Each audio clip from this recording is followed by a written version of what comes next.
National integrated medical association ನಿಮ್ಮ ಇದರ ವೈದ್ಯ ಸಮ್ಮೇಳನ 2025 ಅದು ಇವತ್ತಿಲ್ಲಿ ನಮ್ಮ MMC ಪ್ಲಾಟಿನಂ ಜೂಬ್ಲಿ ಆಡಿಟೋರಿಯಂನಲ್ಲಿ ನಡೀತಾ ಇದೆ.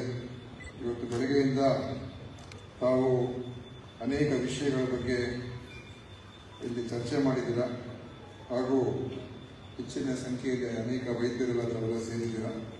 ಈ ಸಭೆಯ ಅಧ್ಯಕ್ಷತೆಯನ್ನು ವಹಿಸಿರುವ ನಿಮ್ಮ NIMA ಕರ್ನಾಟಕದ ಬ್ರಾಂಚಿನ ಅಧ್ಯಕ್ಷರಾದ ಡಾಕ್ಟರ್ ಸಿದ್ದಪ್ಪ ಮಗಾರಿ ಅವರೇ ಹಾಗೂ ಇನ್ನು ವಿವಿಧ ಈಗ ತಾನೇ ನಿಮ್ಮ ಉದ್ದೇಶಿಸಿ ಮೈಸೂರಿನ ಅಧ್ಯಕ್ಷರಾದಂಥ ಮಾತಾಡಿರ್ತಕ್ಕಂಥ ಡಾಕ್ಟರ್ ಜಗದೀಶ್ ನಾಯಕ್ ಅವರೇ ಹಾಗೂ ವೇದಿಕೆ ಮೇಲೆ ಆಸೀಸಾಗಿರ್ತಕ್ಕಂಥ ಎಲ್ಲ ನಿಮ್ಮ ಸಂಘದ ಎಲ್ಲ ಪದಾಧಿಕಾರಿಗಳೇ, ಎಲ್ಲ ಸದಸ್ಯರುಗಳೇ ಹಾಗೂ ಇವತ್ತಿನ ಸಭೆಗೆ ಆಗಮಿಸಿರುವ ನಮ್ಮ DHO ಆದಂಥ ಡಾಕ್ಟರ್ ಕುಮಾರಸ್ವಾಮಿ ಅವರೇ ಮತ್ತು ಇತರ ಎಲ್ಲ ಗಣ್ಯರೇ, ಬಂದಿರತಕ್ಕಂಥ ಎಲ್ಲ ವೈದ್ಯರೇ ಮತ್ತು ಎಲ್ಲ ಸಹೋದರ ಸಹೋದರಿಯರೇ, ಇವತ್ತು ನನಗೆ ಈ ಕಾರ್ಯಕ್ರಮಕ್ಕೆ ಬರಲೇಬೇಕು ಅಂತ ನಿಮ್ಮ ಸಂಘದವರು ಬಹಳ ಒತ್ತಾಯ ಮಾಡಿದರು ಮತ್ತು 2-3 ಬಾರಿ ಮನೆಗೆ ಬಂದು ಈ ಡೇಟನ್ನು ಕೂಡ ನಿಗದಿ ಮಾಡಿ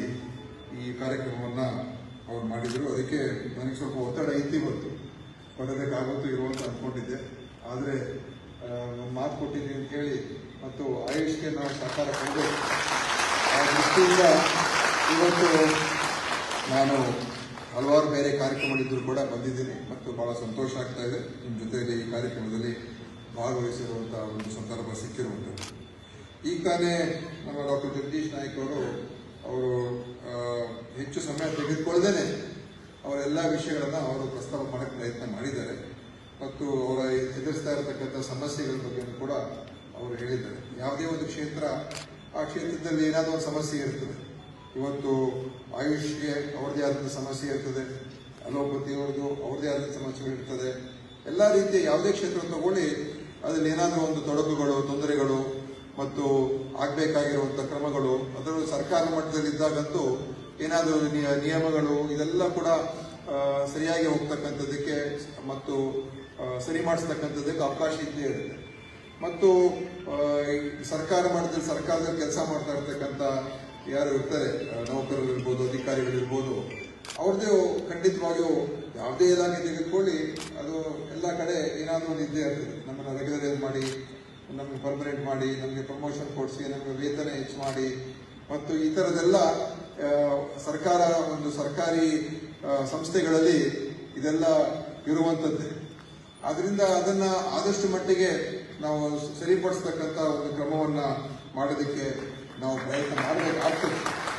ಈಗ ನಾವು ನಮ್ಮ ಇಲಾಖೆಯಲ್ಲಿ ಈಗ ಈ ವರ್ಗಾವಣೆಯಲ್ಲೂ ಕೂಡ ನಾವು ಏನು ಕಾನೂನು ಪ್ರಕಾರ ಕೌನ್ಸಿಲಿಂಗ್ ಪ್ರಕಾರ ಮಾಡಬೇಕು ಅಂತಲೇ ನಾವು ತೀರ್ಮಾನ ಮಾಡಿ ಹೋದ ವರ್ಷ ತೀರ್ಮಾನ ಮಾಡಿ ಅದು ಕೆಲವರೆಲ್ಲ ಕೋರ್ಟ್ಗೆಲ್ಲ ಹೋಗಿ ಸ್ವಲ್ಪ ತಡ ಮಾಡಿದ್ದಾರೆ. ಆದರೆ ಮತ್ತೊಮ್ಮೆ ಈ ವರ್ಷ ನಾವು ಎಲ್ಲ ವರ್ಗಾವಣೆಗಳನ್ನು ಕೌನ್ಸಿಲಿಂಗ್ ಮುಖಾಂತರ ಮಾಡ್ತಕ್ಕಂಥದ್ದಕ್ಕೆ ನಾವು ಕ್ರಮ ತಗೊಂಡಿದ್ದೀವಿ. ಅಂದರೆ ಯಾರಿಗೆ ಕೇವಲ ಹೆಚ್ಚು ಏನು ಇನ್ಫ್ಲೂಯೆನ್ಸ್ ಇರ್ತದೆ ಮತ್ತು ಬೇರೆ ಬೇರೆ ರೀತಿಯಲ್ಲಿ ಒಳ್ಳೊಳ್ಳೆ ಸ್ಥಾನಗಳಿಗೆ ಹೋಗ್ತಕ್ಕಂಥ ಒಂದು ಅವಕಾಶ ಇರ್ತದೆ, ಅದನ್ನು ಹೋಗ್ಲಾಡಿಸ್ಬೇಕು. ಆದ್ದರಿಂದ ಇವತ್ತು ಅದೇ ರೀತಿಯಾಗಿ ಆಯುಷನ್ನು ಕೂಡ ನಾವು ಅದೇ ಪ್ರಕಾರನೇ ಈ ಯಾವುದೇ ಒಂದು ಹಸ್ತಕ್ಷೇಪವಿಲ್ಲದೆ ಅವರಿಗೆ ವರ್ಗಾವಣೆ ನೀತಿಯನ್ನು ತರ್ತಕ್ಕಂಥದ್ದು ಕೂಡ ನಾವು ಮಾಡ್ತೀವಿ. ಅದರಿಂದ ಖಂಡಿತವಾಗಿಯೂ ಯಾರು ಕೆಲಸ ಮಾಡ್ತಾರೆ ಕೆಲವರಿಗೆ ಅನಾನುಕೂಲ ಆಗ್ಬೋದು, ಅದೇ ಬಹಳಷ್ಟು ಜನರಿಗೆ ಅನುಕೂಲ ಆಗ್ಬೋದು ಅಲ್ವಾ, ಅದನ್ನು ಮಾಡೋದಕ್ಕೆ ಹೊರಟಿದ್ದೀವಿ. ಅದೇ ರೀತಿ ಆಯುಷ್ಗೆ ಮತ್ತು ಯಾರು ಇದರಲ್ಲಿ ಕೆಲಸ ಮಾಡ್ತಾ ಇದ್ದಾರೆ ಅದು ನಮ್ಮ ಒಂದು ವ್ಯವಸ್ಥೆಯಲ್ಲಿ ಹೆಚ್ಚು ಪರಿಣಾಮಕಾರಿಯಾಗಿ ಉಪಯೋಗ ಮಾಡಬೇಕು ಅಂತ ನಮ್ಮ ಉದ್ದೇಶ ಕೂಡ ಇದೆ. ಈಗ ಕೆಲವು ಕಡೆ ನಮ್ಮ ತಾಲೂಕು ಆಸ್ಪತ್ರೆಗಳಲ್ಲಿ, ಜಿಲ್ಲಾ ಆಸ್ಪತ್ರೆಗಳಲ್ಲಿ ನನಗಾಗಲೇ ಮೊನ್ನೆ ಕೂಡ ಹೇಳ್ತಾ ಇದ್ದೀವಿ, ಎಲ್ಲ ನಮ್ಮ ಈಗ ತಾಲೂಕು ಆಸ್ಪತ್ರೆಯಲ್ಲಿ ಆಯುಷಿನ ಒಂದು ಸೇವೆಗಳನ್ನು ನಮ್ಮ ತಾಲೂಕು ಆಸ್ಪತ್ರೆಗಳು ಕೂಡ ಸಿಗುವಂಥದ್ದು ಆಗಬೇಕು. ಯಾವುದೇ ಬೇರೆ ಆಸ್ಪತ್ರೆ, ನಮ್ಮದೇ ಬೇರೆ ಆಸ್ಪತ್ರೆ ಅದಾಗೋದು ಬೇಡ. ಅಥವಾ ಜಿಲ್ಲಾ ಆಸ್ಪತ್ರೆಯಲ್ಲಿ ತಾಲೂಕು ಆಸ್ಪತ್ರೆ ಒಂದು 5 ಬೆಡ್ 10 ಬೆಡ್, ಜಿಲ್ಲಾ ಆಸ್ಪತ್ರೆ ಒಂದು 20 ಬೆಡ್, ಈ ಥರ ನಾವು ಆಯುಷ್ ಸೇವೆಗಳನ್ನು ನೀಡುವಂಥದ್ದಕ್ಕೆ ಮತ್ತು ಈ ಪಂಚಕರ್ಮ ಸೇವೆಗಳನ್ನು ನೀಡ್ತಕ್ಕಂಥದ್ದು ಕೂಡ ಕ್ರಮ ತಗೊಳ್ಬೇಕು ಅಂತ ನಾವು ಆ ಒಂದು ನಿಟ್ಟಿನಲ್ಲಿ ಯೋಚನೆ ಮಾಡ್ತಾ ಇದ್ದೀವಿ.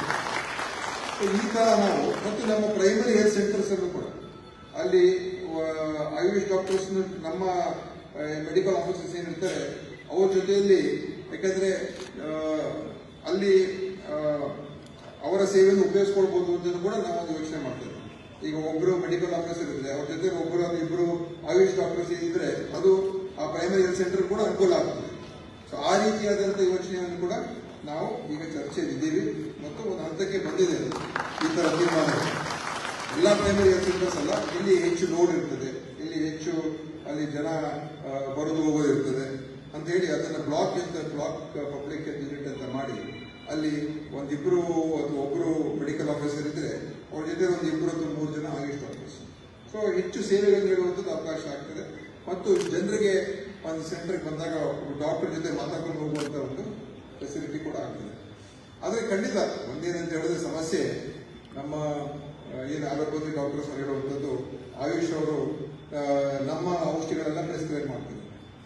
ಅಂದ್ರೆ ಏನು ಸಿಂಪಲ್ ಆಗಿರುವಂತಹ ಡ್ರಗ್ಸ್, ಅದು ಏನು ಪೇನ್ ಕಿಲ್ಲರ್ಸ್ ಇರ್ಬೋದು, ಆಂಟಿಬಯೋಟಿಕ್ಸ್ ಇರ್ಬೋದು, ಪ್ಯಾರಾಸಿಟಮಾಲ್ ಇರ್ಬೋದು, ಈ ತರದೆಲ್ಲ ಪ್ರಿಸ್ಕ್ರೈಬ್ ಮಾಡ್ತಾರೆ ಅಂತ ಹೇಳುವಂಥದ್ದು ಕೂಡ ಇದೆ.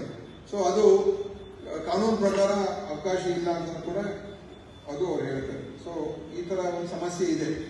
ಸೊ ಆಯುಷ್ ಅವರು ಆಯುಷ್ ಮಾತ್ರ ಮಾಡಬೇಕು ಅಂತ ಅವ್ರು ಹೇಳುವಂಥದ್ದು. ಆದ್ರೆ ನೀವು ಹೇಳ್ತಾರದು ನಾವೆಲ್ಲ ಕಲ್ತಿದ್ದೀವಿ, ನಮಗೆಲ್ಲ ಎಕ್ಸ್ಪೋಜರ್ ಸಿಕ್ಕಿದೆ, ನಾವು ಅದನ್ನ ಕೊಟ್ಟಾಗ ಅಂತಿಮವಾಗಿ ಅದು ಆ ಒಂದು ರೋಗಿಗೆ ಅನುಕೂಲ ಆಗುತ್ತೆ ಹೊರತು ಬೇರೆ ಏನೇನಿಲ್ಲ. ಈಗ ನಮ್ಮ ಹತ್ರ ಬಂದಿರ್ತಾರೆ ಅಂದ್ರೆ ನಿಮ್ಮ ವಾದ ಖಂಡಿತವಾಗಿ ಅದನ್ನ ನಾನು ತಳ್ಳಾಕೋದಿಲ್ಲ. ಆದ್ರೆ ಇದು ಇನ್ನೂ ಸ್ವಲ್ಪ ನಾವು ಸೂಕ್ಷ್ಮವಾಗಿ, ಸೊ ಸಿಲೆಬಸ್ ಇರ್ತದೆ, ಓದಿರ್ತೀರ, ಎಲ್ಲ ಇದೆ. ಅದಕ್ಕೆ ನಾನು ಈಗ ಏನ್ ಮಾಡಬಹುದು ಅಂತ ಈಗ ನಾವು ಯೋಚನೆ ಮಾಡೋಣ. ಈಗ RBSK ಟೀಮ್, RBSK ಅದೇ ತರ ಆಯ್ತು. ಮೊನ್ನೆ RBSK ನಾವು ಅಲ್ಲಿ MBBS ಡಾಕ್ಟರ್ಸ್ ಕಳಿಸ್ಬೇಕು ಅಂತ ಒಂದು ತೀರ್ಮಾನ ಮಾಡಿದ್ರು. ಆಮೇಲೆ ಎಲ್ಲ ಅವರೆಲ್ಲ ಬಂದ ಮೇಲೆ ಹೇಳಿದ್ರು. ಆಮೇಲೆ ನಾವು ಅದನ್ನು ತೀರ್ಮಾನ ಮಾಡಿ ಅದನ್ನು ತಡೆ ಹಿಡಿದಿದ್ದೇವೆ ಮತ್ತು ಆ ತೀರ್ಮಾನಕ್ಕೆ ವಾಪಸ್ ಬಂದಿದ್ದೀವಿ. ಅದು ಆ ತೀರ್ಮಾನ ಮುಂದುವರಿಸೋದಿಲ್ಲ. ಈಗ ಯಾರಿದ್ದಾರೆ RBSK ಅವರು, ಯಾರು ಆಯುಷ್ ಡಾಕ್ಟರ್ಸ್ ಇದ್ದಾರೆ ಅವರೇ ಮುಂದುವರಿತಾರೆ. ಆಯ್ತಾ, ಅದ್ರ ಬಗ್ಗೆ ನಾವು ಯೋಚನೆ ಮಾಡೋದು ಬೇಕಾಗಿಲ್ಲ. ಆದ್ರೆ ಮುಂದೆ ಯಾವ ರೀತಿಯಾಗಿ ಇಂಟೆಗ್ರೇಟೆಡ್ ಅಪ್ರೋಚ್ ಅಂತ ಇದೆ. ಇಂಟೆಗ್ರೇಟೆಡ್ ಅಪ್ರೋಚ್ ಅಂತ ಹೇಳಿದ್ರೆ ಎಲ್ಲ ಒಂದು ಏನು ಅಲೋಪತಿ ಇರ್ಬೋದು, ಆಯುರ್ವೇದ ಇರ್ಬೋದು, ಹೋಮಿಯೋಪತಿ ಇರ್ಬೋದು, ಯುನಾನಿ ಇರ್ಬೋದು, ಇನ್ನೊಂದಿರ್ಬೋದು, ಪ್ರತಿಯೊಂದರಲ್ಲೂ ಕೂಡ ಕೆಲವು ಒಳ್ಳೆಯ ಅಂಶಗಳು ಇದ್ದೇ ಇರ್ತದೆ. ಸೊ ಹೇಗೆ ಅದನ್ನು ನಾವು ಎಲ್ಲವನ್ನು ಕೂಡ ಒಗ್ಗೂಡಿಸ್ಕೊಂಡು ಜನರಿಗೆ ಅದರ ಒಂದು ಒಳ್ಳೆಯ ರೀತಿಯಾಗಿ ಮತ್ತು ಪಾರದರ್ಶಕವಾದ ರೀತಿಯಲ್ಲಿ ಅವರಿಗೆ ಆ ಸೇವೆ ಸಿಗುವಂಥದ್ದು ಆಗಬೇಕು. ಅದನ್ನು ಹೇಗೆ ನಾವು ತಗೊಂಡ್ಬರೋದು ಮತ್ತು ವಿಭಿನ್ನ ಗೈಡ್ಲೈನ್ಸ್ ಅಲ್ಲೂ ಇರಬೇಕು. ಗೈಡ್ಲೈನ್ಸ್ ಹೊರಗಡೆನೆ ಅದನ್ನು ಮಾಡತಕ್ಕಂಥದ್ದು ಕೂಡ ಇದೆ. ಆದ್ರಿಂದ ಇವತ್ತು ನೀವು ನಿಮ್ಮ ಬೇಡಿಕೆಗಳಲ್ಲಿ ಬಹುತೇಕ ಅದೇ ಇರುವಂಥದ್ದು ಅಲ್ವಾ, ಬಹುತೇಕ ಅದೇ ಇರುವಂಥದ್ದು. ಆ ಕಾರಣದಿಂದ ನಾನು ಖಂಡಿತವಾಗಿಯೂ ನಾವು ಕೂಡ ಒಂದು ರೀತಿ ಇದ್ರ ಬಗ್ಗೆ ಬಹಳಷ್ಟು ಆಲೋಚನೆ ಮಾಡ್ತಾ ಇದ್ದೀವಿ. ನಾನೇನು ಹೇಳ್ತೀನಿ ಅಂತ ಹೇಳಿದ್ರೆ, ಬಹುಶಃ ಬರುವಂಥ ದಿವಸದಲ್ಲಿ